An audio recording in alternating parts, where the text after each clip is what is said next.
Allora, siamo qua sul Ponte dell'Ammiraglio, ormai l'esercito borbonico è sfollato, anche i garibaldini se ne sono scappati. Siamo qua con un partecipante che ha partecipato alla manifestazione con una bellissima bandiera giallo-rossa. Che cosa ci racconta di questa manifestazione?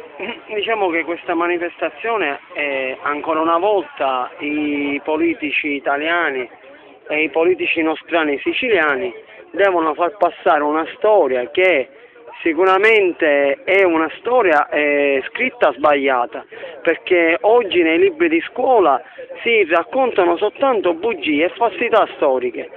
Sicuramente noi siamo stati invasi dai Borboni che come piemontesi occupavano la Sicilia e il popolo siciliano rivoltoso contro i Borboni e anche contro i piemontesi non ne poteva più. Scelse i Sabaudi, i piemontesi, e hanno scritto la storia. Sicuramente ancora c'è da fare molto per sensibilizzare la gente a scoprire una storia che ancora oggi è falsificata ed è chiusa nei cassetti, perché deve passare la storia dei vincitori.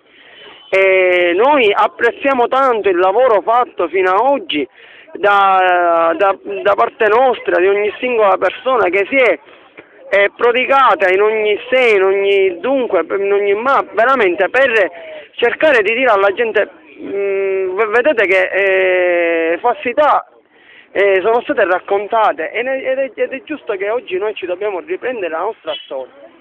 Oggi siamo qui per un ideale, per l'ideale della Sicilia, per questa Sicilia libera, per questa libertà.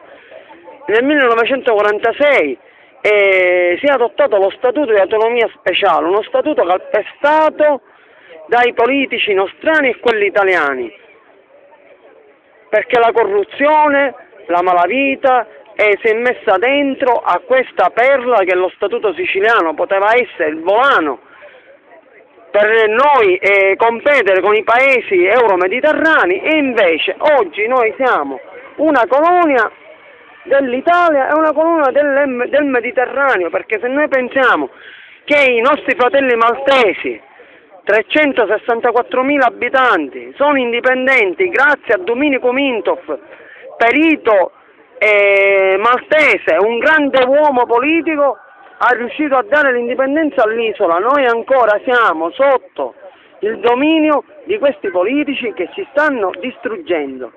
E adesso basta, dobbiamo riprendere la nostra storia. Grazie Dodò, grazie.